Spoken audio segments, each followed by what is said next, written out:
قل يا عبادي الذين أسرفوا على أنفسهم لا تقنطوا من رحمة الله إن الله يغفر الذنوب جميعا إنه هو الغفور الرحيم صدق الله مولانا العظيم وصدق رسوله النبي الكريم ونحن على ذلك لمن الشاهدين والشاكرين والحمد لله رب العالمين۔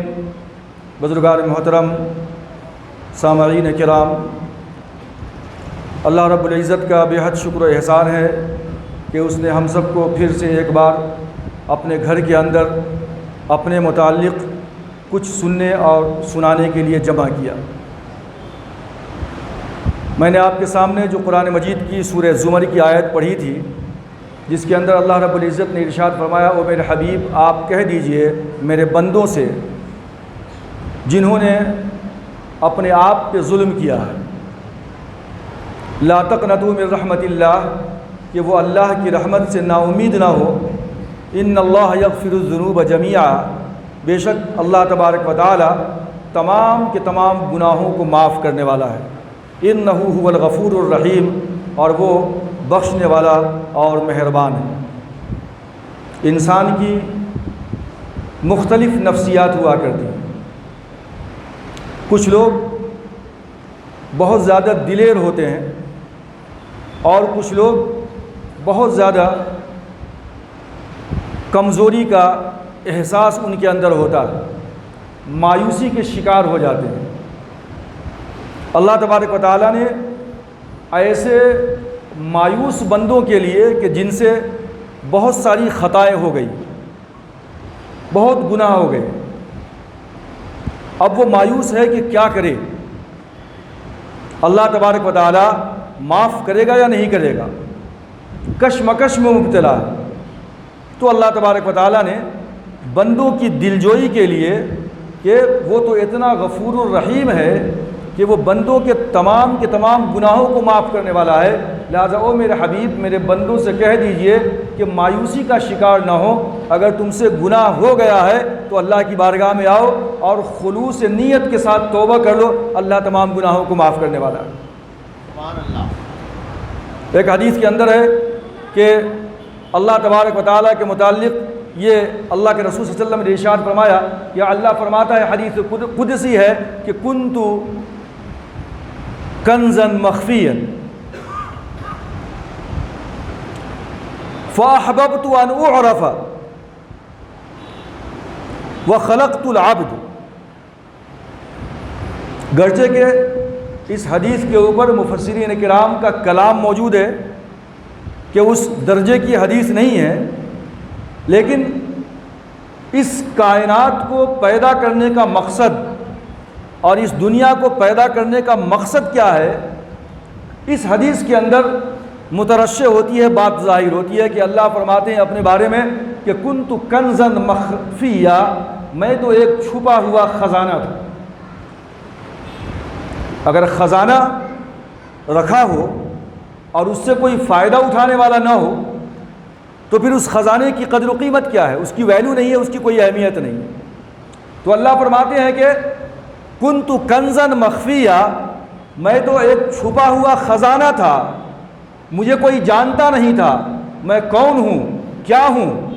تو مجھے یہ احساس ہوا، میں نے فاحببت، تو اب میں نے اس بات کو پسند کیا کہ میں اپنے آپ کو لوگوں کے سامنے متعارف کرواؤں، میں ہوں کون، اللہ ہے کون۔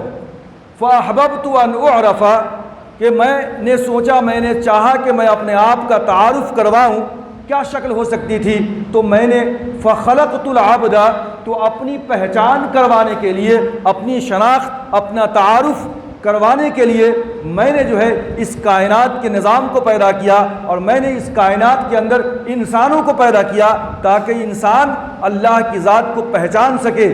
اب وہ کیا ہے، اللہ ستار ہے، عیبوں کو چھپانے والا ہے، اللہ غفار ہے، وہ گناہوں کو بخشنے والا بھی ہے، اللہ شدید العقاب ہے، وہ سخت پکڑنے والا بھی ہے، ربک لشدید بھی ہے، تمہارا پروردگار بہت سخت پکڑنے والا بھی ہے۔ تو اللہ تبارک و تعالیٰ نے چاہا کہ میں اپنے آپ کو پہچان کرواؤں، اس لیے میں نے اس مخلوق کو پیدا کیا، اس کائنات کو پیدا کیا۔ اسی لیے حدیث کے اندر ہے کہ اللہ کے رسول صلی اللہ علیہ وسلم نے ارشاد فرمایا کہ اگر بندہ، اللہ فرماتے ہیں کہ اگر میرا بندہ گناہ نہ کرتا اور پھر گناہ کے بعد توبہ نہ کرتا تو میں اس مخلوق کی جگہ پہ کسی اور مخلوق کو پیدا کرتا، اس کو ہلاک کر دیتا، برباد کر دیتا، اس مخلوق کی جگہ پہ دوسری مخلوق کو پیدا کرتا جو گناہ بھی کرتی اور اللہ کی بارگاہ میں توبہ بھی کرتی، میں اسے معاف کر دیتا۔ تو اگر بندہ سے گناہ ہو جائے، خطا ہو جائے، غلطی ہو جائے اور پھر وہ اللہ کی بارگاہ میں معافی نہ مانگے تو اللہ تبارک و تعالی غفار ہے، ستار ہے، اس کی غفاریت کا، اس کی شان کریمی کا اور اس کی رحمت کا ظہور کیسے ہوگا؟ یہ تو بندہ گناہ کرنے کے بعد جب معافی مانگے گا، جب وہ اللہ معاف کر دے گا، جبھی تو پتہ چلے گا کہ کوئی خالق ہے، کوئی مالک ہے جو معاف کرنے والا بھی ہے، جو بندوں کے اوپر رحم کرنے والا بھی ہے۔ حدیث کے اندر بہت ہی بہترین ایگزامپل دیا گیا اس کا، جب کسی بات کو کہنے کے لیے الفاظ نہ ہوں تو اس کو سمجھانے کے لیے امثال سے کام لیا جاتا ہے، مثالوں سے کام لیا جاتا ہے، ایگزامپل سے کام لیا جاتا ہے۔ اللہ کے رسول صلی اللہ علیہ وسلم نے ارشاد فرمایا کہ ایک بندہ مومن جب اللہ کی بارگاہ میں توبہ کرتا ہے تو اللہ تبارک و تعالیٰ کو کتنی زیادہ خوشی ہوتی ہے۔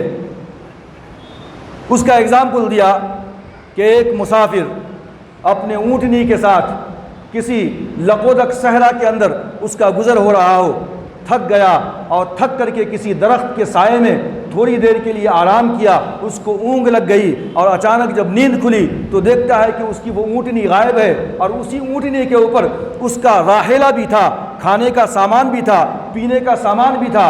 اب جو ہے تلاش بسیار کے باوجود اس کو اس کی اونٹنی نہیں ملی، کوسوں دور ہے شہر سے، لقودق صحرا ہے، جنگل ہے، تو کیا ہوتا ہے اب وہ مایوس ہو کر کے وہ درخت کے کنارے بیٹھ جاتا ہے اور اب سمجھتا ہے کہ میری موت کے علاوہ اور کوئی دوسرا چارہ تو ہے نہیں۔ لیکن اچانک پھر اس کو آنکھ کھلتی ہے تھوڑی دیر کے بعد تو دیکھتا ہے کہ اس کی اونٹنی وہ حاضر ہے، وہاں سامنے موجود ہے، جس پہ اس کا کھانا بھی ہے، اس کا پینا بھی ہے۔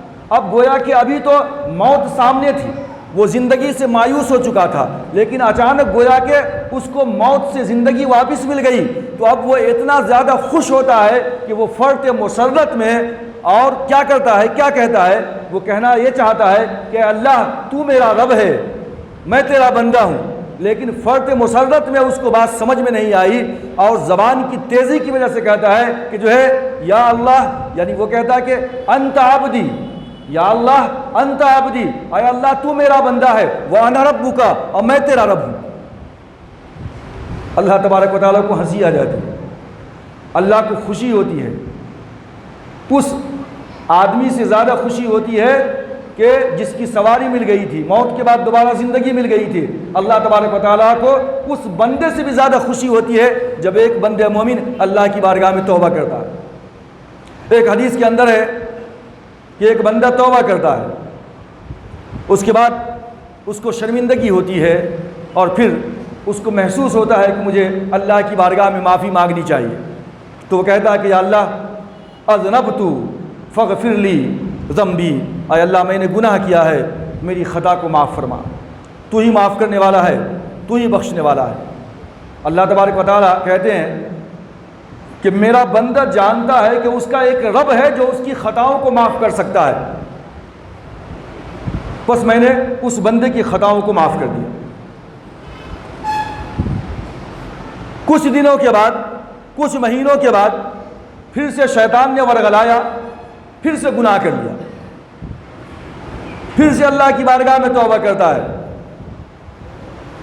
اے اللہ اذنبت، میں نے گناہ کر لیا ہے، فاغفر لی، تو مجھے معاف فرما، میں جانتا ہوں کہ تو معاف کرنے والا بھی ہے اور تو چاہے تو مجھے سزا بھی دے سکتا ہے، تو پنشمنٹ بھی دے سکتا ہے، تو مجھے معاف بھی کر سکتا ہے، مجھے معاف فرما۔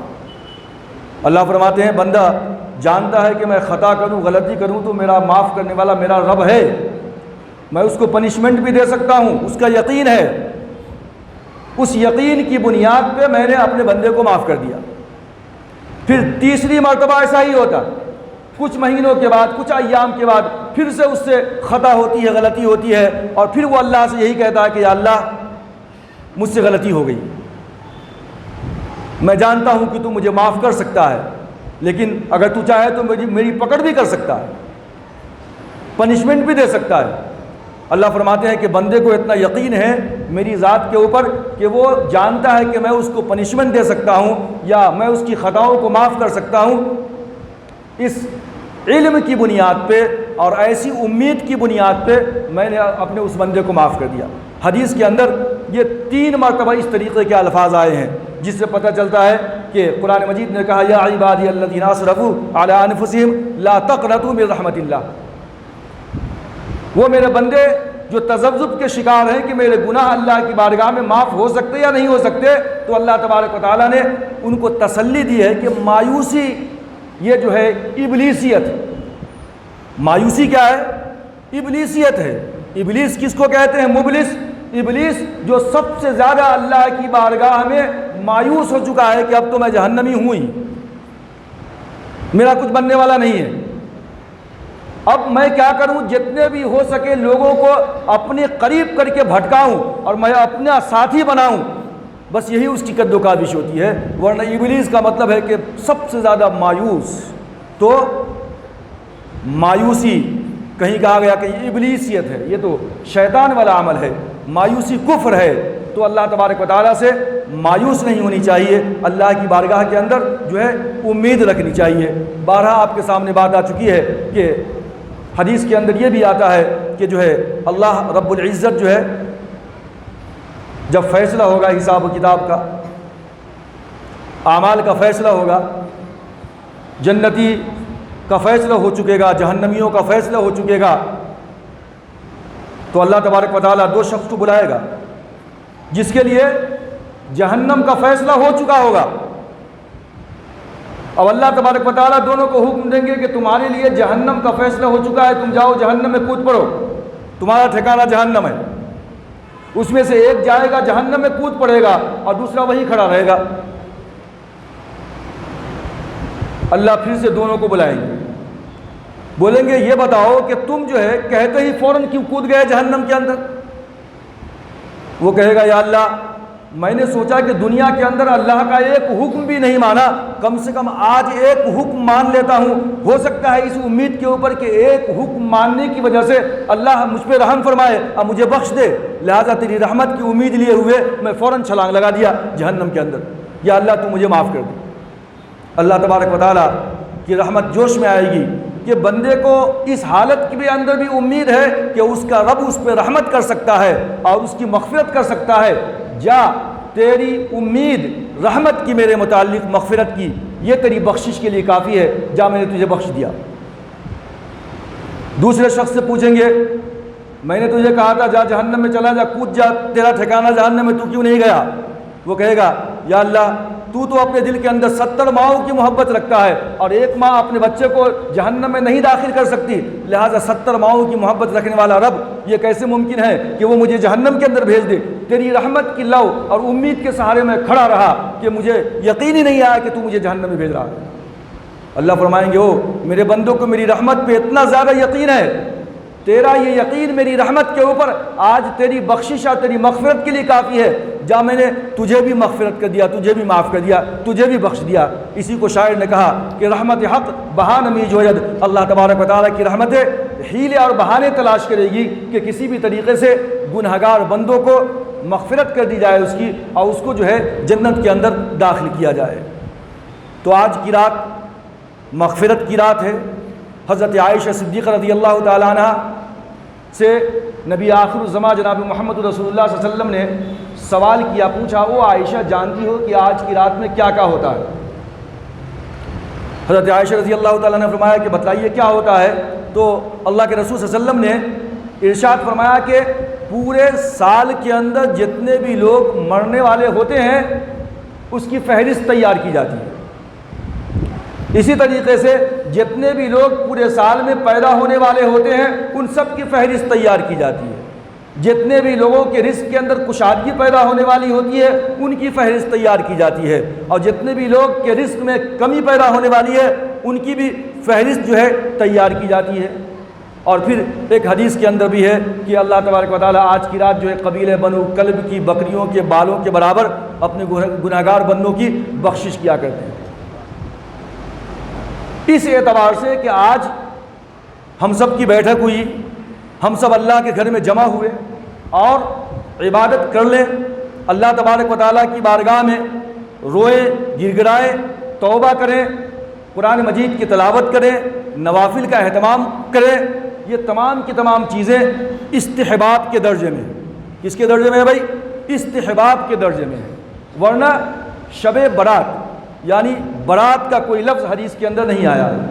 لہٰذا چونکہ یہ شب کے اندر اللہ مشہور و معروف ہے کہ اللہ تبارک و تعالیٰ بندوں کی مغفرت کرتا ہے، بخشش کرتا ہے، اسی لیے وہ ورڈ اس میں ایڈ کر دیا گیا شب برات، ورنہ برات کا کوئی لفظ حدیث کے اندر نہیں ہے۔ اسی طریقے سے آپ کے علم کے اندر یہ بھی ہونی چاہیے کہ نبی آخر الزماں جناب محمد رسول اللہ صلی اللہ علیہ وسلم نے کبھی اس طریقے سے ایسا مجمع شب برات کے اندر یعنی 15ویں شعبان کی یعنی رات کے اندر اس طریقے سے کبھی آپ کی مجلس نہیں ہوئی۔ ایک ہی حدیث ہے کہ جس کے اندر اللہ کے رسول صلی اللہ علیہ وسلم کو جب حضرت عائشہ صدیقہ رضی اللہ تعالی عنہا نے اپنے بستر پہ نہیں پایا، اللہ کے رسول اپنی بیویوں کے پاس باری باری شباشی کیا کرتے تھے، رات گزارا کرتے تھے۔ عائشہ رضی اللہ تعالی عنہا کی باری تھی، آپ نے بستر پہ نہیں پایا تو آپ اٹھ کر کے گئیں تلاش کرنے کے لیے، یا آپ نے اپنے کسی آدمی کو بھیجا، تو جب قریب گئیں تو دیکھا کہ جنت البقیع کے اندر اللہ کے رسول صلی اللہ علیہ وسلم تمام کے تمام جو ہے مردوں کے لیے جن کا انتقال ہو چکا ہے ان کے لیے مغفرت کی دعا کر رہے تھے۔ اور پھر اس موقع سے اللہ کے رسول نے فرمایا کہ اے عائشہ، کیا تم نے یہ سمجھا کہ میں کسی اور بیوی کے پاس چلا گیا؟ حضرت عائشہ رضی اللہ تعالیٰ نے فرمایا کہ نہیں، ایسا نہیں، بلکہ مجھے خوف ہونے لگا تھا کہ آپ کہاں چلے گئے۔ لہٰذا حدیث بخاری کی ہے، لیکن محدثین نے اس حدیث کے اوپر بھی کلام کیا ہے، تو لہٰذا اس بات کو ذہن میں رکھیں کہ آج کی رات کوئی بہت بڑی فیسٹیول ہے، عید ہے، آج ہم جشن منائیں، قمقمے لگائیں، روشنی سجائیں، اس طرح کی کوئی بات سرکار دو عالم صلی اللہ علیہ وسلم کے زمانے میں نہیں ہوئی، اور آپ نے نہ کوئی ایسا حکم دیا صحابہ کرام کو کہ آج کی رات میں جاگ کر کے فلاں فلاں کام کرو۔ اسی طریقے سے اللہ کے رسول صلی اللہ علیہ وسلم کے بعد صحابہ کرام کے دور میں بھی آثار صحابہ کے اندر کسی نے بھی اس رات کو اس طریقے سے نہیں منایا۔ اب قرآن مجید کی جو آیت ہے سورۃ الدخان کی آیت نمبر 1 سے لے کر کے 5 تک، حامیم والکتاب المبین انا انزلناہ فی لیلۃ مبارکۃ انا کنا منذرین فیہا یفرق کل امر حکیم، یعنی اسی رات کے اندر تمام کے تمام اہم امور طے کیے جاتے ہیں۔ لہذا جمہور مفسرین یعنی کومنٹیٹرز آف دی ہولی قرآن کی جو اکثریت ہے، جماعت، میجورٹی، ان کا یہ ماننا ہے کہ یہ رات کون سی ہے بھائی؟ شب قدر ہے، رمضان المقدس کی رات، جس کے اندر اللہ تبارک و تعالیٰ نے قرآن مجید کے نزول کا سلسلہ شروع فرمایا۔ تو قرآن مجید کے نزول کی وجہ سے رمضان المقدس کے اندر جو ہے لیلۃ القدر کو بڑی اہمیت حاصل ہو گئی۔ لیکن ایک مفسر ہیں جن کا نام ہے اکرمہ، اور کچھ اور ایسے ہیں چند، جو یہ کہتے ہیں کہ نہیں، آج کی رات یعنی 15ویں شب جو ہے شعبان کی، اس رات کے اندر اللہ تبارک و تعالیٰ نے تمام کے تمام اہم فیصلے کر لیے، لیکن اس فیصلے کی جو کاپی ہے نا، وہ جو ہے تمام کے تمام ڈپارٹمنٹ میں فرشتوں کے جتنے بھی ہیں، وہ تمام کے تمام ڈپارٹمنٹ کے حوالے وہ 27 رمضان المقدس کو جو لیلۃ القدر ہے اس کے اندر جو ہے فرشتوں کے حوالے کی گئی۔ یہ چند مفسرین کا ایسا خیال ہے، اور ویسے بہت سارے حضرات ایسے بھی ہیں کہ جنہوں نے آج کی یعنی شب برات جس کو ہم کہتے ہیں 15ویں شب شعبان کی، اس کے بارے میں کہہ دیا ہے کہ یہی جو ہے شب برات وہ ہے کہ جس کے اندر تمام کے تمام اس طرح کے فیصلے ہوتے ہیں۔ ویسے یہ بات تمام مفسرین کا اس بات کے اوپر اجماع ہے کہ جتنی بھی حدیثیں آج کی رات کے بارے میں، وہ سب کی سب حدیثوں کے اندر ضعف ہے، کمزور حدیثیں۔ لہذا یہ سمجھنا کہ آج کی رات میں جاگنا سنت ہے، نہیں، مستحب ہے، بہتر ہے، اچھی بات ہے۔ نماز پڑھنا اچھی بات ہے، تلاوت کرنا اچھی بات ہے، دعا کرنا اچھی بات ہے، اپنے والدین کے لیے مغفرت کی دعا کرنا اچھی بات ہے، اس میں کوئی حرج نہیں ہے، لیکن اس کو واجب سمجھ کے کرنا یا سنت سمجھ کے کرنا۔ سنت کے اندر بھی دو کیٹیگری ہے، ایمفسائزڈ یعنی سنت مؤکدہ، فجر کی نماز 4 رکعت، 2 رکعت فرض، 2 رکعت کون سی بھائی؟ سنت مؤکدہ۔ عصر کی نماز 8 رکعت، 4 رکعت سنت اور 4 رکعت فرض۔ یہ 4 رکعت سنت کیا ہے؟ غیر مؤکدہ۔ اللہ کے رسول نے اسٹریس نہیں کیا، حکم نہیں دیا کہ تمہیں کرنا ہی ہے۔ اگر اللہ کے رسول حکم دے دیتے اور نہ کر دے تو پھر گناہگار ہو جائے گا آدمی۔ تو ایک ہے سنت مؤکدہ جس سنت کی تاکید آئی ہے، اور ایک ہے سنت غیر مؤکدہ، اگر کر لیا تو اچھی بات ہے، نہیں کیا تو کوئی بات نہیں ہے۔ تو بہرکیف اللہ کے رسول صلی اللہ علیہ وسلم کے متعلق مختلف احادیث کے اندر یہ باتیں آتی ہیں کہ آج کی رات آپ نے دعا کیا۔ اس لیے علماء کرام نے لکھا ہے کہ اگر استحباب کا درجہ ہے کہ آدمی عبادت کر لے، نماز پڑھ لے، لیکن اب آپ جو ہے جماعت کے ساتھ نماز ادا کرنے لگے، تھا اس رات کو عبادت کرنا استحباب کا درجہ۔ استحباب کا درجہ کیا ہوگا؟ انڈیویجولی، انفرادی طور پہ اکیلے دعا کریں، پورے مل کر کے تہجد پڑھ رہے ہیں، پورے مل کر کے صلاۃ التسبیح پڑھ رہے ہیں، اس کی اجازت نہیں ہے۔ یہ گویا کہ اپنی طرف سے اپنے اوپر کوئی چیز اپن جو ہے اپنے گلے میں ڈال لے رہے ہیں، یہ اس طرح کی بات ہو جاتی ہے۔ تو چونکہ یہ چلن ایسا چل چکا ہے، اسلام کوئی ریچول نہیں ہے، کوئی رسم و رواج کا نام نہیں ہے۔ قمقمے لگاؤ، سجاؤ، عید مناؤ، فیسٹیول مناؤ، ہے نا، گھر کے اندر اچھے کھانے بناؤ، جو مردے مر گئے تھے ان کو جو پسند تھا وہی بناؤ، اسی پہ فاتحہ کرو، اور یہ سارے سال فاتحہ کرو۔ مخصوص سمجھنا آج ضروری ہے نہیں۔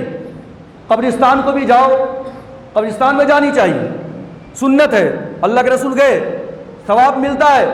ایک حدیث کے اندر ہے کہ حضرت عائشہ رضی اللہ تعالی عنہا فرماتی ہیں کہ ایک عورت آئی، اللہ کے رسول سے سوال کیا کہ اللہ کے رسول میری والدہ فوت ہو گئی ہیں اچانک، مجھے امید ہے کہ اگر حالت نزا کے اندر میں وہاں موجود ہوتی تو وہ مجھے صدقہ کرنے کا حکم دیتی، لیکن میں وہاں موجود نہیں تھی، کیا میں اپنی اس جو ہے فوت شدہ والدہ کے لیے صدقہ کروں؟ کیا اس کا ثواب اس کو پہنچے گا؟ اللہ کے رسول نے فرمایا کہ بالکل صدقہ کرو، صدقہ کرنے کی وجہ سے مردے کو اس کا ثواب پہنچتا ہے، لہذا مردے کو ثواب پہنچایا جا سکتا ہے۔ دعا کر کے، صدقہ کر کے، کھانا بنا کر کے، غریبوں کو فقیروں کو کھلا کر کے فاتحہ کیا، اور جو ہے بہت زبردست بریانی بنائی، تمام رشتہ دار کو بلا لیا، دوست و احباب کو بلا لیا، فقراء مساکین غائب، کون سی دعا مل رہی ہے؟ کون سا ثواب مل رہا؟ یہ کیفیت ہمارے اندر آ چکی ہے، یہ نہیں ہونی چاہیے۔ اللہ کے رسول صلی اللہ علیہ وسلم نے ارشاد فرمایا اذا مات ابن آدم انقطع عملہ الا ثلاث، جب اولاد آدم کی وفات ہو جاتی ہے تو اس کے تمام اعمال منقطع ہو جاتے ہیں۔ آدمی مر گیا تو کیا کرے گا؟ کچھ عمل تو کر نہیں سکتا۔ اذا مات الانسان انقطع عملہ، یا اذا مات ابن آدم انقطع عملہ، جب انسان مر جاتا ہے تو اس کے سارے اعمال منقطع ہو جاتے ہیں، ختم ہو جاتے ہیں، الا ثلاث، سوائے 3 چیزوں کے۔ مرنے کے بعد بھی مردے کو ثواب ملتا رہتا ہے 3 چیزوں کی وجہ سے۔ نمبر 1 صدقۃ جاریہ، بندے نے کوئی ایسا کام کیا ہے اپنی زندگی کے اندر، مسجد بنوا دی ہے، مسجد کے کاموں کے اندر بہت ہیلپ کیا ہے، اللہ کا گھر ہے، قیامت تک اذان ہوتی رہے گی، نماز پڑھی جائے گی، مرنے والے کو ثواب ملتا ہی رہے گا۔ صدقہ جاریہ، مدرسہ بنوا دیا، نل لگوا دیا، سڑکیں بنوا دی، کسی کو عالم بنا دیا، کسی کو حافظ بنا دیا، کسی کو سائنٹسٹ بنایا جو دین کا علم بھی جانتا ہے، اور اس کے ذریعے سے وہ جو ہے اپنی قوم کی خدمت کرتا ہے۔ اپنے پیسے کو ایسی چیزوں کے اندر لگایا جس سے تمام کے تمام جو ہے ضرورت مند اپنی ضرورت کو پوری کرتے ہیں، اور صدقۃ جاریہ، تو یہ جو ہے صدقہ جاریہ ہے، قیامت تک اس کو اس کے اس عمل کا اجر ملتا ہی رہے گا۔ نمبر 1 ہو گئی بات۔ نمبر 2، او علم ينتفع به، کوئی عالم ہے، کوئی حافظ ہے، کوئی مدرس ہے، کوئی ٹیچر ہے جس نے اپنے بہت سارے شاگردوں کو اپنا علم پہنچایا اس تک، اب پھر جتنے بھی شاگرد بنے اس کے بھی دوسرے شاگرد بنیں گے، لہذا استاذ مر گیا لیکن قیامت تک جو ہے جتنے بھی لوگ یہ تمام کے تمام اس کے علم سے فائدہ حاصل کرتے رہیں گے، یہ بھی صدقہ جاریہ ہے، ایسا علم کہ جس کے ذریعے سے انسانیت کو فائدہ پہنچایا جائے، تو اس کا بھی ثواب مرنے والے کو مل جاتا ہے اور قیامت تک ملتا ہی رہے گا۔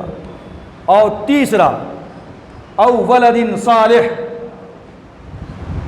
مرنے والا مر گیا، اس کے عمل کا انقطاع ہو گیا، اب اس کو کچھ بھی عمل کرنے کی اجازت ہے نہیں، مرا ہوا ہے، لہذا اس کو ثواب پہنچتا ہے۔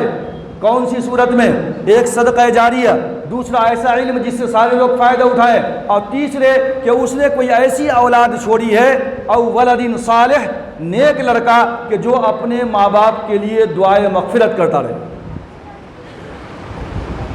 تو پتہ چلا کہ اپنے ماں باپ کے لیے دعائے مغفرت کرنا ہے، آج کی رات بالخصوص کرنا ہے، لیکن ہمارا حال کیا ہوتا ہے؟ چلو آج شب برات ہے، قبرستان جائیں گے، پھول چڑھائیں گے، اور پورے سال غائب، پورے سال غائب۔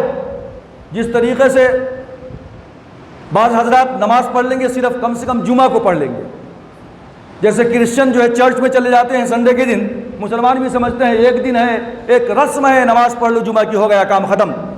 شب برات ہے، آ جاؤ مسجد میں، مسجد بھری ہوئی ہے، اس کے بعد نماز غائب۔ شب قدر میں آ گئے، نماز اس کے بعد غائب۔ رمضان میں بہت اہتمام کیا، اس کے بعد نماز غائب۔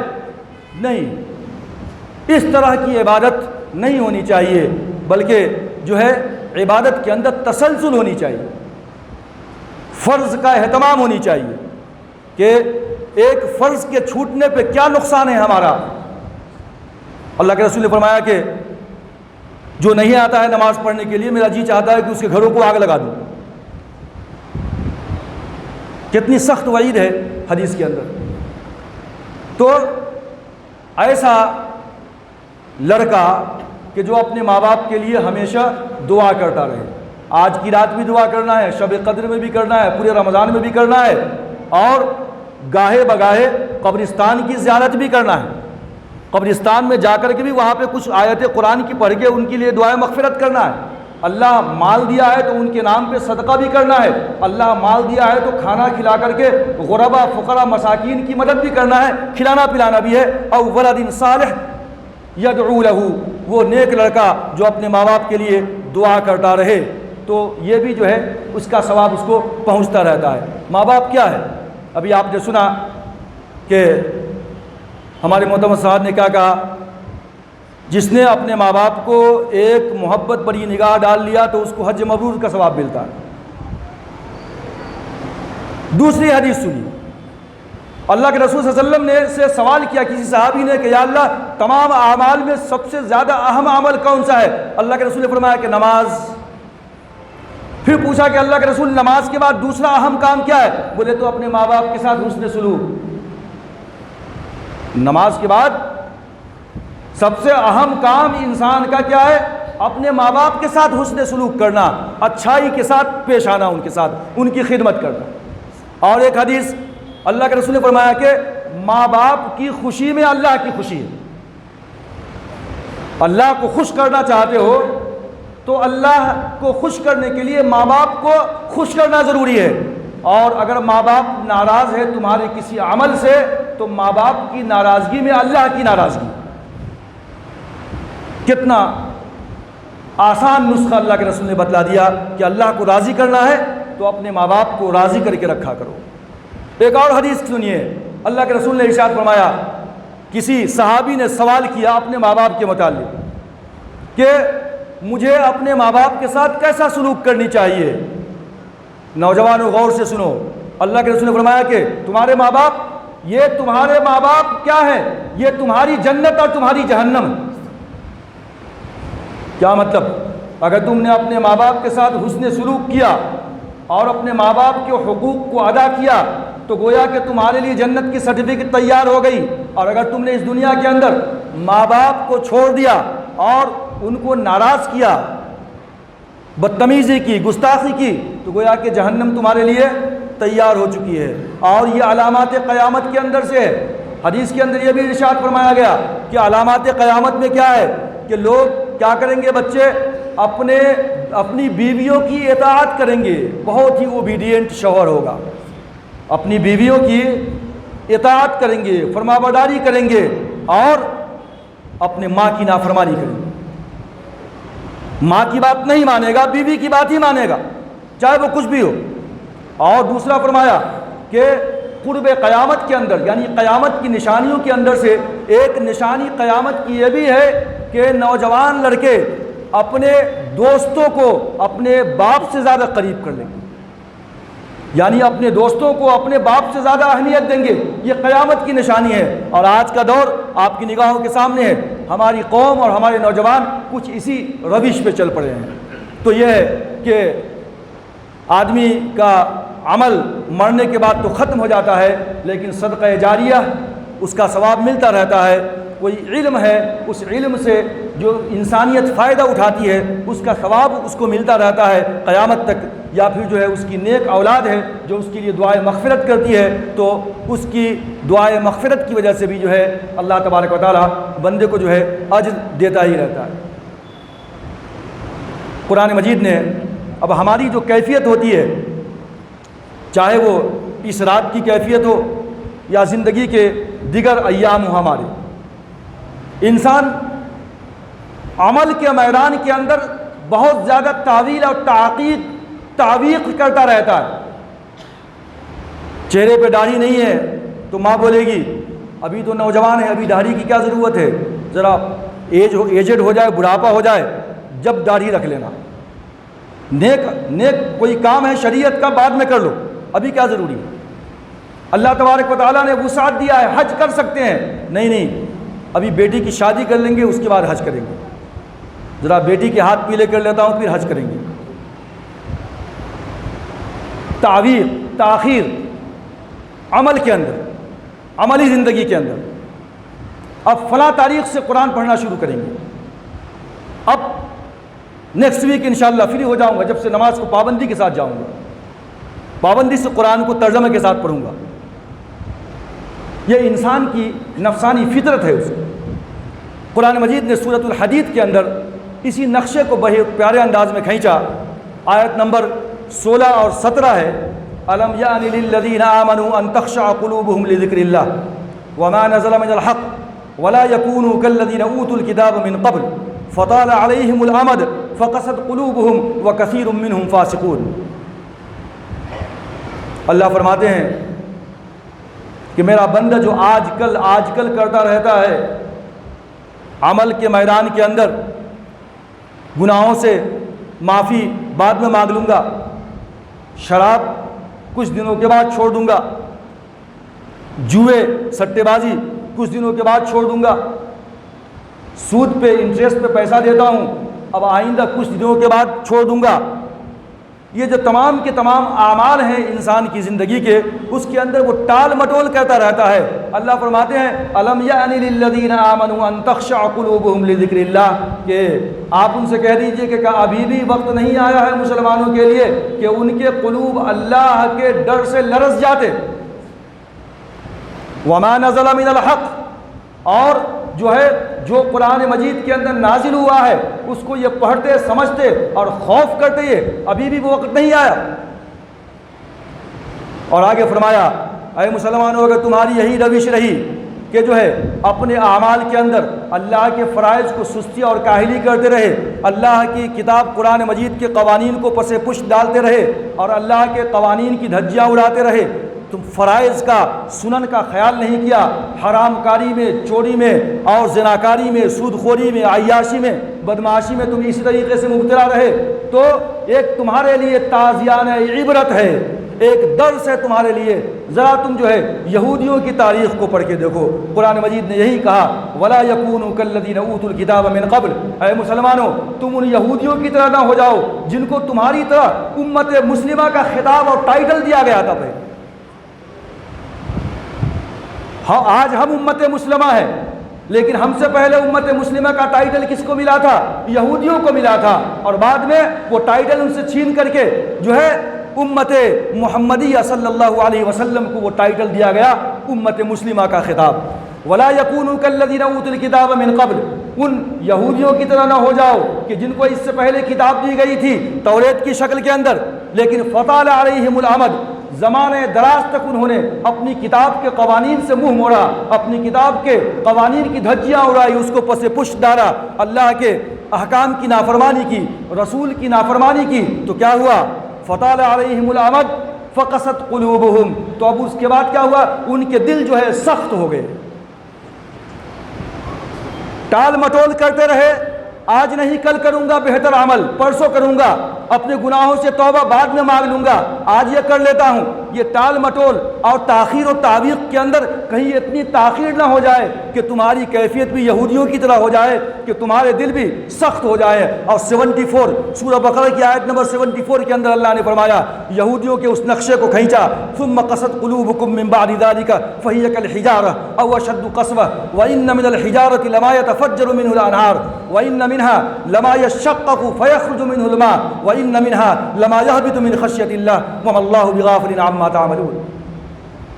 انسان کے قلب کی جو کیفیت ہوتی ہے، قساوت قلبی، انسان کے قلب کا سیاہ ہو جانا، اس کا سخت ہو جانا، اللہ کی بارگاہ میں رونا نہیں، گر گرانا نہیں، توبہ نہیں کرنا، اللہ سے مغفرت کی دعا نہیں مانگنا، اور دین کے امور اور دین کے احکامات کو کرنے میں، ادا کرنے میں تأمل کرنا، سوچنا آج نہیں کل کر لوں گا۔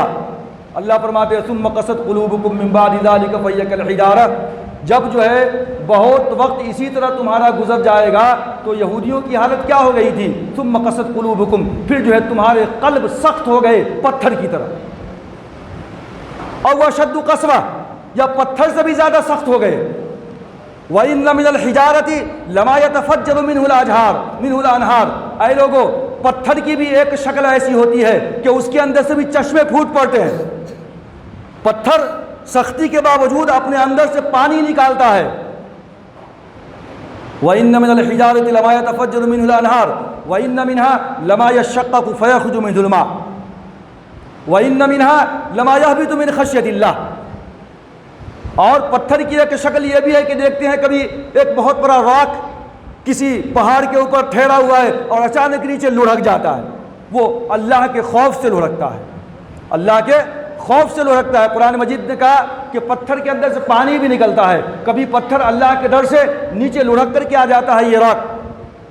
وَمَا اللَّهُ بِغَافِلٍ عَمَّا تَعْمَلُونَ، اور اے لوگو جو کچھ تم کر رہے ہو اللہ اس سے بالکل باخبر ہے۔ تو یہ یہودیوں کے قلوب کا نقشہ کھینچا گیا ہے۔ فطال علیہم الامد، جب بہت زیادہ جو ہے ان کی بدماشی، شیطانی، اللہ کی نافرمانی کے اوپر ایک مدت گزر گئی، تو ان کے قلوب کیا ہو گئے؟ پتھر کی طرح سخت ہو گئے۔ اور آگے اللہ نے کہا کہ وَكَثِيرٌ مِّنْهُمْ فَاسِقُونَ، اب حال کیا ہے کہ یہودیوں کے اکثر لوگوں کا جو دل ہے اور جو لوگ ہیں وہ سب کے سب فاسق اور فاجر کافر بن گئے۔ اے مسلمانوں، اگر تم ابھی بھی اللہ کی طرف نہ آئے، ابھی بھی تأمل میں رہے، تذبذب کے شکار بنے رہے، آج نہیں کل کر لوں گا، آج نہیں کل کر لوں گا نہیں، اللہ فرماتے ہیں کہ دنیا کی دولت اور دنیا کے مال و اسباب کو جمع کرنے کے لیے تم ایک دوسرے کے ساتھ مسابقت کرتے ہو۔ اس کی بلڈنگ بہترین ہے، میری بلڈنگ اس سے اچھی بن جائے، اس کا گھر اتنا خوبصورت ہے، میرا گھر اس سے زیادہ بہتر ہو جائے، اس کا بینک بیلنس اتنا ہے، میرا بینک بیلنس اس سے زیادہ ہو جائے۔ یہ دنیاوی جاہ و جلال اور مال و دولت کے اندر تم ایک دوسرے کے آگے دوڑ لگانا چاہتے ہو، لیکن آخرت کے بینک کے لیے کتنا دوڑ لگاتے ہو، کتنی محنت کرتے ہو؟ قرآن مجید نے کہا سابقوا الی مغفرۃ من ربکم، تم اپنے پروردگار کی مغفرت کی طرف مسابقت کرو، ایک دوسرے سے آگے بڑھنے کی کوشش کرو۔ وہ نمازی ہے، میں اس سے بہتر نمازی بن جاؤں، اس کو قرآن کی اتنی صورتیں یاد ہے، مجھے اور زیادہ یاد ہو جائے۔ یہ چیزیں بہتر اعمال کے اندر ایک دوسرے سے مسابقت کرو. سابقوا الی مغفرۃ من ربکم، اور تیاری کرو اس جنت کی، وجنۃ عرضها کعرض السماء والارض، اس جنت کی تیاری کرو کہ جس کا عرض، جس کی چوڑائی، لمبائی، جس کی کشادگی آسمان اور زمین کی طرح ہے. ایسی جنت کی طرف مسابقت کرو، ایک دوسرے سے آگے بڑھنے کی کوشش کرو، اپنے پروردگار کی مغفرت کی طرف دوڑو کہ جس جنت کی کشادگی آسمان اور زمین کی کشادگی کی طرح ہے. یہ انسان کی عقل اور سائنٹسٹ آج تک اس بات کی تحقیق نہ کر سکے کہ آسمان کی چوڑائی اور لمبائی کتنی ہے، اور یہ زمین کی چوڑائی اور لمبائی کتنی ہے، اور یہ کائنات کہاں پہ جا کر کے ختم ہوتی ہے. آج بھی سائنٹسٹ پریشان ہے اور اس کی تحقیق نہیں کر سکا. اب انسانی عقل حیران ہے. اللہ نے سمجھانے کے لیے بتلا دیا کہ آسمان و زمین دیکھنے سے لگتا ہے کتنا لمبا چوڑا ہے، کتنی دوری ہے اس کی، تو جنت کو اسی طرح تم سمجھو، حالانکہ تمہاری عقل ابھی اس زمین کی کشادگی کی حد کتنی ہے نہیں جان سکی، اور آسمان کی حد کہاں سے کہاں تک ہے، ابتدا کہاں سے ہے، انتہا کہاں پہ ہے، تمہاری عقل آج تک حیران ہے، آج تک اس کو نہیں جان سکی. یہ زمین تو یہ ایک سیارہ ہے چھوٹا سا، کہکشائیں کتنی ہیں. یہ سورج ایک سیارہ ہے، زمین ایک سیارہ ہے. سورج اور جو ہے یہ زمین اور سورج تک پہنچنے کے لیے کتنے وقت درکار لگیں گے، ایک کہکشاں سے دوسرے کہکشاں کی دوری کتنی ہے، ہزاروں سالوں لاکھوں نوری سال بتلاتے ہیں. آج بھی سائنٹسٹ پریشان ہیں. لہٰذا اللہ ایسی جنت کا وعدہ کر رہا ہے، اور ایسی جنت کی طرف جو ہے اللہ مسابقت اختیار کرنے کی جو ہے دعوت دے رہا ہے. سابقوا الی مغفرۃ من ربکم وجنۃ عرضها کعرض السماء والارض اعدت للذین آمنوا باللہ ورسلہ، جو تیار کی گئی ہے ان لوگوں کے لیے جو اللہ اس کے رسول کے اوپر ایمان لاتے ہیں. یہ جو الفاظ ہیں کہ تیار کی گئی ہے، یہ کسی خاص اہتمام اور انتظام کے ساتھ کسی کام کو کیا جائے تو اس کے لیے ایسے الفاظ استعمال ہوتے ہیں قرآن کے اندر. خاص پرپس کے لیے جنتیوں کے لیے تیار کی گئی ہے، مومن مردوں کے لیے کہ جو جنت میں داخل ہوں گے. اعدت للذین آمنوا باللہ ورسلہ ذالک فضل اللہ یؤتیہ من یشاء واللہ ذو الفضل العظیم. اور یہ جنت ملے گی ہم سب کو، تو کیا ہمارے اعمال سے ملے گی؟ نہیں. ہمارے جتنے بھی اعمال ہیں، جتنی بھی ہماری نیکیاں ہیں، ان نیکیوں کے بدولت جنت ملنے والی نہیں ہے. ذہن میں رکھیں، جنت ملے گی تو اللہ کے فضل سے ملے گی. قرآن کہتا ہے ذالک فضل اللہ یؤتیہ من یشاء، یہ اللہ کا فضل ہے کہ جس کو آسمان اور زمین کی کشادگی کے بقدر جنت اللہ اس کو عطا کر دے، یہ اللہ کے فضل سے ہوگا. اور یہ اللہ کا فضل سب پہ نہیں ہو سکتا. یؤتیہ من یشاء، وہ جس کو چاہے گا اس کو عطا کرے گا.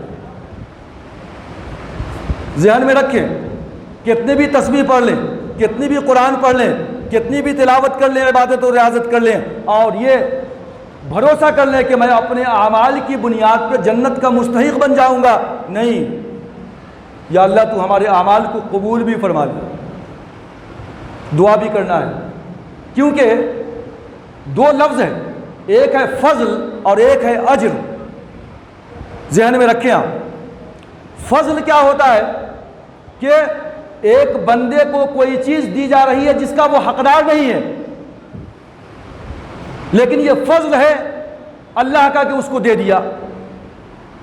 جنت میں جانا ہمارا حق نہیں تھا، ہماری عبادت اتنی کام کی نہیں تھی، لیکن اللہ کا فضل ہوا کہ اس نے ہمیں جنت میں بھیج دیا.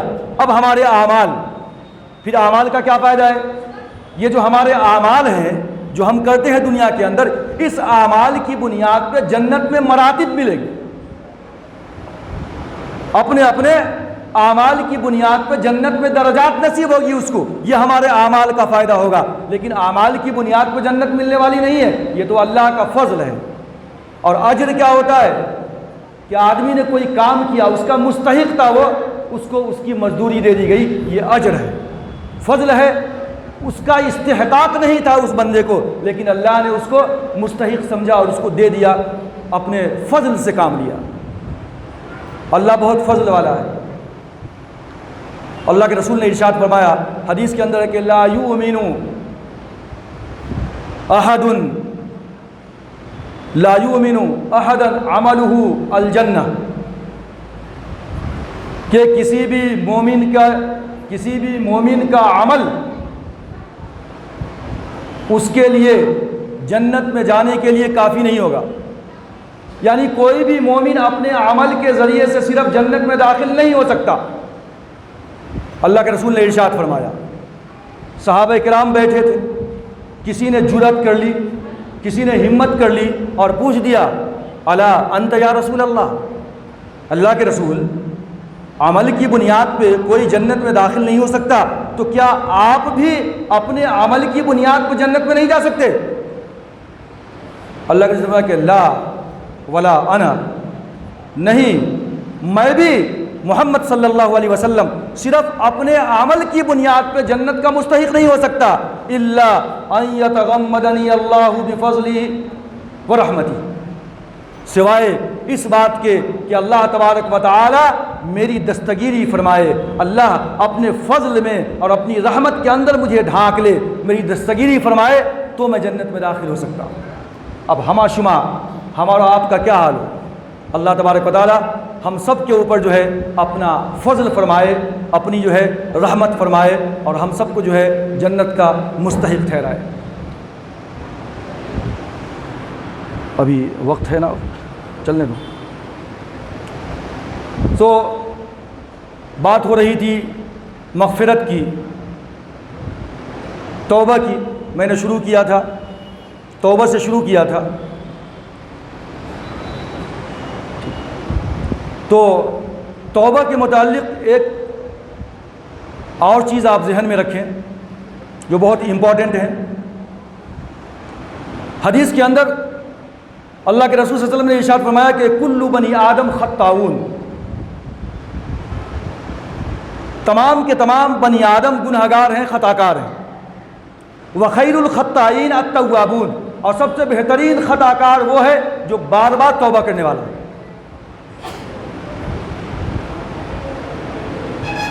توبہ، پشیمانی، شرمندگی، خلوص نیت کے ساتھ۔ علامہ اقبال نے کہا تھا نا کہ موتی سمجھ کے شان کریمی نے چن لیے، موتی سمجھ کے شان کریمی نے چن لیے، قطرے جو تھے میرے عرق انفعال کے، یعنی میں اپنے گناہوں کی وجہ سے اللہ کی بارگاہ میں توبہ کیا، اور جو قطرے تھے انفعال یعنی وہ پشیمانی، وہ شرمندگی، وہ میرا عمل جس کی بنیاد پہ ہوتا ہے کہ آدمی بہت زیادہ شرمندہ ہو جائے، پشیماں ہو جائے، نادم ہو جائے اپنے قول پہ اخلاص کے ساتھ، تو اس کے پیشانی کے اوپر پسینہ آنے لگتا ہے، یہ کیفیت ہو جاتی ہے۔ اسی کو اقبال نے کہا تھا کہ موتی سمجھ کے شان کریمی نے چن لیے، قطرے جو تھے میرے عرق انفعال کے، میری شرمندگی سے اور میری ندامت سے جو میں نے اللہ کی بارگاہ میں معافی مانگی تھی، اور اللہ تبارک و تعالیٰ نے میری آنکھوں سے گرتے ہوئے ان قطروں کو جو ہے موتی سمجھ کے چن لیا۔ تو پتہ یہ چلا کہ اللہ تبارک و تعالیٰ جو ہے بندے کی خطاؤں کو معاف کرتا ہے، اور جو ہے جو آنسو بندوں کی آنکھوں سے نکلتے ہیں، اللہ تبارک و تعالیٰ جو ہے ان آنسوؤں کو گویا کہ ایک موتیوں کی قدر عطا فرماتا ہے۔ اللہ تبارک و تعالیٰ نے حضرت آدم علیہ السلام کو منع کیا تھا، حضرت حوا کو منع کیا تھا کہ لا تقربا هذه الشجرة فتكونا من الظالمین، اس درخت کے قریب نہ جانا ورنہ ظالموں میں سے شمار کیے جاؤ گے۔ اب درخت کے قریب چلے گئے، کھا لیا، خطا ہو گئی، اب نادم تھے، پشیماں تھے آدم علیہ السلام، کیا کریں؟ اچھا ہوتا ہے کبھی کہ کبھی آپ شرمندہ ہوتے ہیں کسی کے سامنے تو کہتے بھائی میں اتنا شرمندہ ہوں کہ میرے پاس وہ الفاظ نہیں ہے کہ جس کے ذریعے سے میں آپ سے معافی مانگوں۔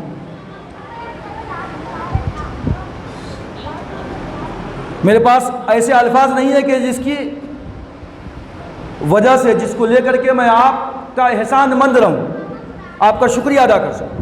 اس طریقے کے الفاظ ہم کہتے ہیں اپنی آئے دن گفتگو کے اندر۔ آدم علیہ السلام پشیماں تھے، نادم تھے، کرے تو کیا کریں، الفاظ مل نہیں رہے ہیں۔ تو قرآن نے کہا فَتَلَقَّى آدَمُ مِن رَّبِّهِ كَلِمَاتٍ فَتَابَ عَلَيْهِ إِنَّهُ هُوَ التَّوَّابُ الرَّحِيمُ۔ اب اللہ نے آدم کو کلمات سکھا دیے کہ ان کلمات کے ذریعے سے تم اللہ سے معافی مانگو، توبہ کرو۔ اللہ نے کلمات سکھا دیے۔ دیکھیں ربنا ظلمنا انفسنا وان لم تغفر لنا وترحمنا لنکونن من الخاسرین۔ آدم علیہ السلام نے اللہ تبارک و تعالیٰ کی سکھائے ہوئے کلمات کے ذریعے سے اللہ کی بارگاہ میں توبہ کیا۔ اللہ تبارک و تعالیٰ نے کہا کہ وہ تو تواب ہے، وہ غفور الرحیم ہے، وہ بخشنے والا مہربان ہے، اللہ نے معاف کر دیا۔ تو امت محمدیہ کے اندر یہ کہا گیا حدیث کے اندر کہ سارے کے سارے بنی آدم خطا کار ہیں، لیکن اگر وہ گناہ کر کے توبہ کرتا ہے تو سب سے بہترین خطا کار وہ ہے جو اپنے گناہوں کی معافی مانگے اللہ کی بارگاہ میں۔ یہ امت مسلمہ کا خاصہ ہے۔ لیکن آپ اگر کرسچینٹی کا مطالعہ کریں، مسلمانوں کی توبہ اور کرسچنوں کا جو کانسیپٹ ہے، جو خیال ہے توبہ کے بارے میں، آپ دیکھیں گے، کمپیئر کریں گے تو آپ حیران ہو جائیں۔ بائبل کے اندر حضرت آدم علیہ السلام کی توبہ کا ذکر ہے، بائبل کے اندر حضرت آدم علیہ السلام کی توبہ کے قبول ہونے کا بھی ذکر ہے، لیکن آپ کو معلوم ہے کہ تقریباً 2500 سال سے بائبل غائب ہے۔ بائبل اپنی اصلی شکل و صورت میں موجود ہے نہیں۔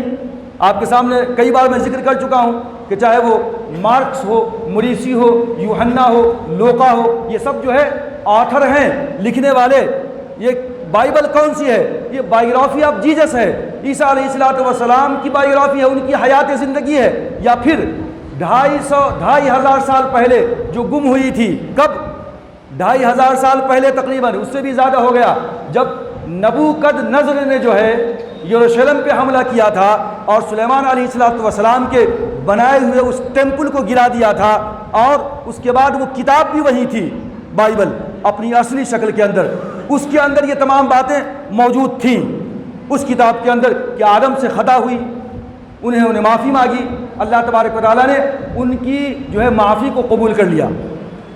یہ بائبل کے اندر جو اصل نسخہ ہے اس میں موجود تھا، لیکن چونکہ نبوکدنضر نے جب حملہ کیا اور جو ہے ہیکل سلیمانی کو نیست و نابود کر دیا اور کتاب کو بھی تباہ و برباد کر دیا، تو 6 لاکھ یہودیوں کو بھیڑ بکری کی طرح عراق لے گیا بیبیلونیا، اور جو ہے 6 لاکھ کو قتل کر دیا۔ تو اس کے بعد تقریباً جو ہے کئی سو سال کے بعد اپنی یادداشت سے ان لوگوں نے پھر سے بائبل کو لکھنا شروع کی۔ کچھ باتیں جو اصل اوریجنل جو نسخہ تھا، جو نبوکدنضر کے زمانے میں ہیکل سلیمانی کے ٹوٹنے کی وجہ سے، ڈھانے کی وجہ سے بالکل نایاب ہو چکا تھا، اور اب وہ آج بھی موجود نہیں ہے، لیکن ان کا خیال ہے کہ آج جو بیت المقدس ہے وہ اس کے نیچے ہے دبا ہوا، لہٰذا ان کی پلاننگ اور ان کے پروگرام کے اندر ہے کہ ایک دن بیت المقدس کو کسی نہ کسی طریقے سے اڑا دیا جائے گا تاکہ ان کا وہ جو ہیکل سلیمانی ظاہر ہو جائے، جس میں تابوت سکینہ بھی ہے۔ ان کا خیال ہے تابوت سکینہ بھی ہے، وہ ہماری بائبل بھی ہے، اور کچھ ہمارے جو ربیین حضرات تھے، بڑے بڑے اسکالرس، وہ ان کی لاشیں بھی وہاں موجود ہیں۔ ان کا یہ عقیدہ آج بھی ہے، اور یہ پروگرام میں برابر وہ اپنا کام کر رہے ہیں، لگے ہوئے ہیں۔ یہ کوئی غیر ممکنات میں سے نہیں ہے کہ ایک دن ایسا ہو جائے، ان کا یہ پروگرام ہے۔ تو بہرکیف یہ جو اصل بائبل تھی اس کے اندر حضرت آدم علیہ السلام کی جو ہے وہ دعا اور اس کے بعد اس کی قبولیت وہ بھی موجود تھی، لیکن بعد میں جو بائبل لکھی گئی ہے، لوقا، مارک، موریسی، یوحنا، ان لوگوں نے جو لکھا ہے، اس کے اندر توبہ کا تو ذکر ہے، لیکن اللہ نے آدم کی خطا کو معاف کر دیا، اس کا ذکر غیر موجود ہے، اس کا ذکر موجود نہیں ہے۔ اب فلسفہ دیکھیے، کرسچنوں کا فلسفہ کیا ہے کہ جب تمام کے تمام بنی آدم خطا کار ہیں، گناہ گار ہیں، حضرت آدم و حوا نے جنت کے اندر خطا کی تھی، اللہ کے قانون کو توڑا تھا، تو اب ان کی آنے والی قیامت تک جو نسل ہے نا، یہ سب کی سب جو ہے اپنے ماں باپ کے کیے ہوئے گناہوں کی جو ہے اثر لے کر کے دنیا میں پیدا ہوا، سب گناہ گار ہیں، سب خطا کار ہیں۔ اب گناہ معاف کیسے ہوگا؟ ہم کہتے ہیں، اسلام کہتا ہے کہ خیر الخطائین التوابون، بہترین خطا کار وہ ہے جو بار بار توبہ کرے، اور اللہ تبارک و تعالیٰ کہتے ہیں لا تقنطوا من رحمت اللہ، اللہ کی رحمت سے نا امید نہ ہو، بے شک وہ جو ہے تمام گناہوں کو بخشنے والا ہے۔ کرسچن لوگ کہتے ہیں، کرسچینٹی کا فلسفہ یہ ہے، حضرت آدم اور حوا کے گناہ کا اثر لے کر پوری کی پوری اولاد آدم قیامت تک آنے والی نسل انسانی گنہگار بن کے دنیا میں پیدا ہوئی۔ اب ان کے سالویشن کے لیے، ان کے نجات کے لیے اللہ تبارک و تعالیٰ نے اپنے بیٹے حضرت عیسیٰ مسیح کو دنیا کے اندر بھیجا، اور عیسیٰ مسیح نے جو ہے تمام کی تمام قیامت تک آنے والی نسل انسانی کے لیے، جو ان کے فالوورز ہیں، جو عیسیٰ کو مانتے ہیں، جو چرچ میں بلیو کرتے ہیں، جو مریم کے اندر بلیو کرتے ہیں کہ اللہ ہے، مریم ہے، اور جو ہے یہ عیسیٰ علیہ السلام ہے، تینوں مل کر کے جو ہے ایک خدا بنا ہے، جو ٹرینیٹی کے اندر، تثلیث کے اندر بلیو کرتے ہیں۔ جو جیزس کو مانے گا، جیزس نے ان تمام کے لیے اپنے آپ کو سولی پہ چڑھا لیا، اور وہ تمام کی طرف سے وہ گناہوں کا کفارہ ہو گئے۔ اب جو مانے گا جیزس کو، وہ مغفرت یافتہ ہے، اس کے گناہ بخش دیے جائیں۔ جو نہیں مانے گا وہ سب خطا کار ہیں، قیامت تک یہ سب کے سب گناہ گار ہی رہیں گے جو ماننے والے نہیں ہیں۔ تو یہ فرق ہے جو ہے اسلام کے قانون میں، اور یہ مسکنسیپشن ہوا ہے کرسچنوں کو اپنی بائبل کے بارے میں کہ جو ہے بائبل کے اندر آدم علیہ السلام کی دعا قبول ہو گئی، اس کا ذکر نہیں ہے، اور اولاد آدم کے گناہوں کو دھلنے کے لیے اور سب کی سالویشن اور نجات کے لیے اللہ نے اپنے بیٹے حضرت عیسیٰ علیہ السلام کو بھیجا، اور گویا کہ ان کو بلی کا بکرا بنا دیا، دوسرے الفاظ میں چڑھا دیا سولی پہ، سب کے گناہوں کی معافی ہو گئی۔ جو مان لیں گے وہ سب کے گناہ ان کے معاف کر دیے جائیں گے۔ تو یہ اسلام کا قانون ایسا نہیں ہے، بلکہ قرآن مجید کے اندر ہے کہ اللہ تبارک و تعالیٰ نے حضرت آدم علیہ السلام کو دعا بھی بتلائی، سکھلائی، اور اس دعا کے کرنے کے بعد اللہ تبارک و تعالیٰ نے آدم علیہ السلام کی دعا کو بھی قبول فرمایا۔ بزرگو دوستو، شعبان کا مہینہ ہے، رجب کا مہینہ ہے، رمضان کا مہینہ ہے، تینوں مہینے تسلسل کے ساتھ ہیں۔ شعبان کے مہینے کو 2 مہینوں سے نسبت ہے، اسی لیے اس کو کریم کہا جاتا ہے، کریم الطرفین، یعنی رجب کے اندر بھی برکت، رمضان کے اندر بھی برکت، بیچ میں شعبان آ گیا، کریم الطرفین ہے، یہ 2 طرف سے شرافت اس کو ملی ہوئی ہے۔ اللہ کے رسول نے جب رجب کا چاند دیکھا تھا تو کیا دعا پڑھی تھی؟ اللہم بارک لنا فی رجب و شعبان وبلغنا رمضان، اے اللہ تو رجب کے مہینے میں، شعبان کے مہینے میں مجھ کو برکت عطا فرما، اور اسی برکتوں کے ساتھ، رحمتوں کے ساتھ ہم کو رمضان تک بھی تو پہنچا دے۔ یہ اللہ کے رسول نے دعا فرمائی تھی۔ اللہ کے رسول نے ارشاد فرمایا کہ رجب اللہ کا مہینہ ہے۔ کیوں؟ اکثر و بیشتر لوگ رجب کے مہینے میں اپنے مال کی زکوٰۃ نکال دیا کرتے ہیں غربا فقراء کی مدد کے لیے، تو اللہ کا مہینہ ہے رجب۔ اور پھر فرمایا اللہ کے رسول نے کہ شعبان میرا مہینہ ہے۔ شعبان کو نسبت ہے رسول اقدس صلی اللہ علیہ وسلم کے ساتھ۔ کیوں؟ اللہ کے رسول کی عبادت و ریاضت کی کثرت کو دیکھ کر حضرت عائشہ نے سوال کیا کہ اللہ کے رسول، میں دیکھتی ہوں کہ آپ بہت زیادہ روزہ رکھتے ہیں شعبان کے اندر، کبھی کبھی پورا کا پورا مہینہ روزہ رکھ لیتے ہیں، اس کی وجہ کیا ہے؟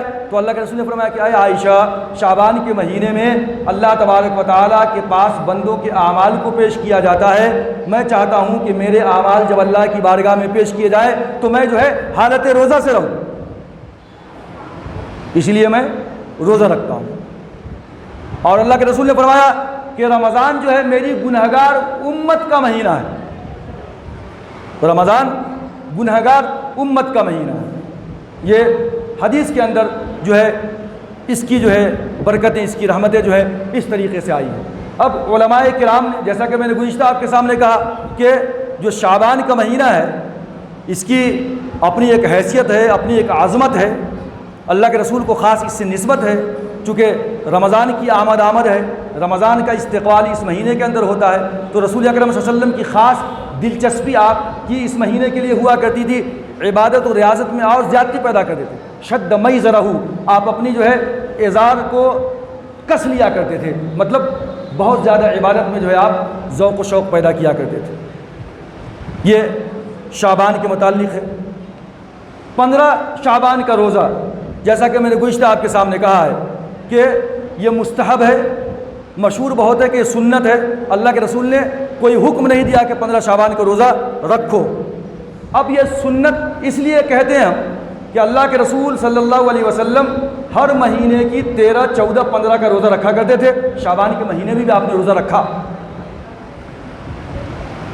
اس لیے یہ کہنا کہ کل کا روزہ سنت ہے یا واجب ہے، نہیں، اللہ کے رسول نے رکھا ہے، رکھ لیا ہے، سنت ادا ہو جائے گی، مستحب ہے، واجب ہے، دین کا ایک پارٹ ہے، ضروری ہے۔ اس طرح جو ہے کم علمی کی بنیاد پہ ہم کر لیا کرتے ہیں، ورنہ بڑی بہتر بات ہوگی کہ اللہ کے رسول کی سنت کو فالو کرتے ہوئے ہم بھی ہر مہینے کے 13، 14، 15 کا روزہ رکھا کریں۔ تو کل 15ویں شعبان، روزہ رکھنا بری بات نہیں، اچھی بات ہے، روزہ رکھ لیں، بہت بہتر ہے۔ کسی عذر کی بنیاد پہ نہیں رکھ پاتے ہیں، کوئی ضروری نہیں ہے، نہیں رکھنا ہی ضروری ہے۔ شعبان کا 15واں دن ہے بھائی، ایک شریعت کا قانون بنا لیا ہے، یہ کوئی ضروری نہیں ہے۔ اس بات کو ذہن میں رکھے، کشادہ ذہن اپنے آپ کو رکھنی چاہیے، بالکل نیرو مائنڈڈ نہیں ہونی چاہیے، یہ حرام ہے، یہ حلال ہے، یا ایسا ہے ویسا ہے، اس طرح کی باتیں نہیں ہونی چاہیے۔ 15 شعبان کے بعد 16 کا رکھنا چاہیں، 17 کا، 18 کا، 15 شعبان کے بعد روزہ رکھنے کی اجازت نہیں۔ عام لوگوں کو 15 شعبان کے بعد 16، 17 سے لے کر کے 30 تک روزہ رکھنے کی ممانعت ہے حدیث کے اندر۔ کیوں؟ رمضان المقدس کا مہینہ آ رہا ہے نا، اس کے اندر آدمی پہلے سے کمزور ہو جائے گا تو رمضان کے حقوق ادا نہیں کر پائے گا، اس لیے اللہ کے رسول نے منع فرمایا۔ اب اگر کوئی بہت ہٹا کٹا مضبوط طاقتور ہے اور وہ رکھنا چاہے، اتنی طاقت ہے کہ اس کے رکھنے سے کوئی کمزوری اس کو پیدا نہیں ہوگی، تو پھر کہا جائے کہ یہ بھی ٹھیک ہے، کوئی بات نہیں۔ اللہ کے رسول نے منع تو فرمایا، تو شاید کمزوروں کے لیے، کہ رمضان میں رمضان کا حق ادا نہیں کر سکے گا، اس لیے منع فرما دیا۔ اگر آپ ادا کر سکتے ہیں، طاقت و قوت اتنی اللہ نے دے رکھی ہے تو رکھ سکتے ہیں، کوئی بات نہیں ہے، ایسا نہیں کہ حرام کام کر لیا۔ اللہ کے رسول نے نہیں فرمایا کہ جو 15 کے بعد روزہ رکھے گا اس کے لیے فلاں ہے، اس کے لیے فلاں ہے، بہت وعید آئی ہے کوئی حدیث کے اندر، اس طرح کی باتیں جو ہے حدیث کے اندر نہیں ہیں۔ علماء کرام نے جو آج کی رات ہے، یعنی 15ویں جو شب ہے شعبان کی، اس کے متعلق بہت کچھ باتیں لکھی ہیں۔ بعض علماء نے یہ لکھا اس کی اہمیت کو اجاگر کرنے کے لیے کہ چونکہ بہرکیف آنے والا مہینہ رمضان کا ہے، تو آج کے دن سے آنے والے مہینے کے استقبال کے لیے اپنی عبادت و ریاضت کے اندر کچھ چینجز لانی چاہیے آدمی، اس کی شروعات آج سے۔ لہذا انہوں نے کہا کہ 15ویں جو شب ہے شعبان کی، یہ سمجھیے کہ تخم ریزی کا دن ہے، تخم ریزی کی رات، یعنی نیکیوں کے بیج ڈالنے کی رات ہے آج کی رات۔ اور اس کے بعد یہ بیج ڈالنے کی رات آج کی رات نہیں ہے، بلکہ یہ رجب کے بارے میں کہا۔ رجب کا مہینہ کیا ہے؟ تخم ریزی ہے، اور شعبان کا مہینہ وہ جھاڑ کے اندر پانی ڈالنے کا، آب پاشی، جھاڑ کی پرورش کرنا پڑتا، تو آپ نے نیکیوں کا بیج ڈالا رجب کے مہینے میں، اور شعبان کے مہینے میں اس کی آب پاشی کی، تھوڑا عبادت و ریاضت میں اور آگے بڑھے، اور رمضان کے مہینے میں یہ جو نیکیوں کا پھل ہے نا اس کو کاٹنے کا وقت آ گیا۔ رمضان میں آدمی کی بخشش ہو جاتی ہے، آدمی نیکیوں کے پھل جو ہے کاٹ لیا کرتا ہے۔ یا پھر یوں کہا گیا کہ جو رجب کا مہینہ ہے وہ گویا کہ درختوں کے اوپر کوپلے، سیپلنگ اور پتے دینے کا ہے مہینہ وہ، اور شعبان کا جو مہینہ ہے اس کے اندر پھل آ گئے، اور رمضان کا جب مہینہ آ گیا تو پھلوں کو، یعنی نیکیوں کے جو پھل، جو بیج آپ نے لگایا تھا، اب اس کو فصل کو کاٹنے کا وقت آ گیا۔ یا پھر اس کو آپ یوں سمجھے کہ اگر رجب کا مہینے کو یہ تصور کر لیا جائے، مان لیا جائے کہ وہ گویا کہ ہوائیں ہیں، اب ہوائیں چلتی ہیں تو سمندر کے بخارات کو اوپر لے جاتی ہیں، پھر بادل بناتی ہیں، پھر بارش کا انتظام ہوتا ہے، یہ جو ہے واٹر سائیکلنگ کا جو نظام ہے، اللہ کا قانون دیکھتے ہیں، تو سمجھیے کہ رجب کا مہینہ کو اگر ہوا مان لیا جائے تو یہ شعبان کیا ہوگا؟ بادل ہوگا، اور رمضان کیا ہوگا؟ اللہ کی رحمت اور اس کی برکت کی موسلادھار بارش کا مہینہ قرار دیا جائے۔ پھر علماء نے یہ بھی لکھا کہ شعبان کو یعنی رجب کو وہ حیثیت حاصل ہے تمام کے تمام مہینوں کے اوپر کہ جو فضیلت جو ہے اللہ کی کتاب قرآن کو تمام کی تمام آسمانی کتابوں پہ حاصل ہے، وہ فضیلت رجب کو حاصل ہے تمام کے تمام مہینوں کے اوپر۔ اور پھر فرمایا کہ شعبان کو تمام کے تمام مہینوں کے اوپر اتنی فضیلت حاصل ہے کہ جتنی فضیلت جناب محمد رسول اللہ صلی اللہ علیہ وسلم کو دیگر تمام انبیاء کرام کے اوپر۔ اور آخری میں فرمایا کہ رمضان المقدس کو وہ فضیلت حاصل ہے تمام کے تمام مہینوں کے اوپر کہ جو فضیلت اور جو برتری اللہ تبارک و تعالیٰ کو حاصل ہے اپنی تمام مخلوقات کے اوپر۔ تو حدیث کے اندر رجب کا مہینہ، شعبان کا مہینہ اور رمضان تو مغفرت کا، برکت کا اور اللہ کی رحمتوں کی بارش کا مہینہ ہے، بڑی اہمیت آئی ہے حدیث کے اندر۔ انہی باتوں کے ساتھ میں اپنی بات کو ختم کرتا ہوں۔ اللہ تبارک و تعالیٰ سے دعا ہے کہ اللہ تبارک و تعالیٰ ہم تمام لوگوں کو آج کی رات کی جو رحمتیں ہیں، برکتیں ہیں، اس سے بھی جو ہے اللہ مستفیض فرمائے، اور اللہ تبارک و تعالیٰ اسی خیر و خوبی کے ساتھ اور آج کی جو بنیاد ہماری پڑ رہی ہے، گویا کہ آج کی رات جو ہے رمضان کے برکت والے، رحمت والے مہینے کے آنے کی ابتدا ہے، آج رحمت کی ابتدا ہے، آج شروعات ہے، اس کا آغاز ہے۔ آج آپ اس کو یوں سمجھ سکتے ہیں کہ جس طریقے سے صبح جو ہے سورج جب نکلتا ہے تو سورج کے طلوع ہونے سے پہلے 2 گھنٹہ پہلے سحر طلوع ہو جاتی ہے، سورج 2 گھنٹے کے بعد نکلتا ہے، اس سے پہلے ہی جو ہے طلوع فجر ہو جاتی ہے، اور اس کے بعد کیا ہوتا ہے؟ آہستہ آہستہ روشنی نمودار ہونا شروع ہو جاتی ہے۔ اور جب صبح ہوتی ہے تو سورج کے نکلنے سے کچھ لمحے پہلے ایسی کیفیت ہوتی ہے، ہمیں گما ہوتا ہے کہ پتہ نہیں سورج نکل گیا کیا، لیکن سورج نکلتا نہیں ہے، اتنی روشنی ہوتی ہے، محسوس ہوتا ہے کہ سورج نکل گیا، اور اس کے چند لمحوں کے بعد سورج طلوع ہوتا۔ بس آج کی رات یا پھر یہ جو ہے شعبان کا جو مہینہ ہے، یہ گویا کہ رمضان المقدس جو برکت والا مہینہ آنے والا ہے، جو اللہ کی رحمت اور اس کی برکت کی کرنیں جو نمودار ہونے والی ہے رمضان کے مہینے میں، اس سے پہلے کی یہ گھڑی ہے کہ ابھی سحر طلوع ہو گئی ہے۔ اب آہستہ آہستہ ہمارے اعمال میں اضافہ ہوگا، نورانیت بڑھے گی، روشنی ہمارے قلوب کے اندر بڑھے گی، اور رمضان المقدس جب آ جائے گا تو گویا کہ رحمت کی کرن رمضان المقدس کی شکل کے اندر نمودار ہو جائے گی، اور اس کے بعد پھر جو ہے پورا کا پورا مہینہ ایک نورانی ماحول ہوگا، اور اللہ تبارک و تعالیٰ اپنے مومن بندوں کی جو ہے سفارش اور بخشش کے جو ہے فیصلے فرمائے گا۔ اللہ تبارک و تعالیٰ سے دعا ہے کہ اللہ تبارک و تعالیٰ ہم سب کو بخیر و خوبی جو ہے رمضان المقدس تک پہنچا دے، اور رجب کی، شعبان کی، اس رات کی اور آنے والے راتوں کی جتنی بھی رحمتیں ہیں، برکتیں ہیں، سعادتیں ہیں، اللہ ان تمام سعادتوں کے اندر، برکتوں کے اندر، رحمتوں کے اندر اللہ ہم سب کا وافر حصہ جو ہے عنایت فرمائے۔ اللہ تبارک و تعالیٰ جتنے بھی لوگ دنیا سے جا چکے ہیں ان تمام کی مغفرت فرمائے۔ اللہ تبارک و تعالیٰ ہم تمام لوگوں کے رزق میں کشادگی عطا فرمائے۔ اللہ تبارک و تعالیٰ ہم سب کو آفت سماوی اور تمام کی تمام جو ہے حاسدوں کی حسد سے، ظالموں کے ظلم سے، شریروں کے شر سے اور دشمنان اسلام کے مکر و فریب سے تمام کی تمام مسلمانوں کی اور پورے کے پورے عالم کے مسلمانوں کی حفاظت فرمائے۔ آمین۔ وآخر دعوانا ان الحمد للہ رب العالمین۔